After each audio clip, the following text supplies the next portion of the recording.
কেন কাজ করলাম? এর থেকে কাজ না করা ভালো, অন্য কোনো কিছু করা বেটার। আমার নিজের বাচ্চা আছে ভাই, আমি জানি যে আজ থেকে 10 বছর পরে, 15 বছর পরে, 20 বছর পরে ও একদিন এই ব্যাপারে জানবে এবং ও একদিন আমাকে কোয়েশ্চেন করবে যে মানে তুমি কি করছো। তখন আমি বুক উঁচু করে বলতে চাই যে না, আমি কিছু চেষ্টা করছি। So definitely I am with the students. Yes, হ্যাঁ। আপনি নিজেরটা বলেন, আপনার কোনো ক্লাসমেটের সাথে এমন হলে আপনি নিজে থাকতে পারতেন বাসায়? কখনো পারতেন না, এটা থাকা সম্ভব না।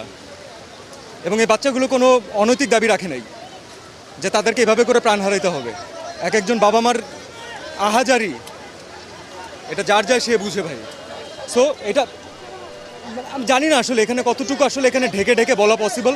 আমি কোনো ঢেকে কোনো কথা বলতে চাচ্ছি না আসলে। আর এটা এর বিচার যতদিন পর্যন্ত না হবে ততদিন পর্যন্ত বাংলাদেশের কোনো মানুষ শান্তি পাবে না, আমার বিশ্বাস। Thank you.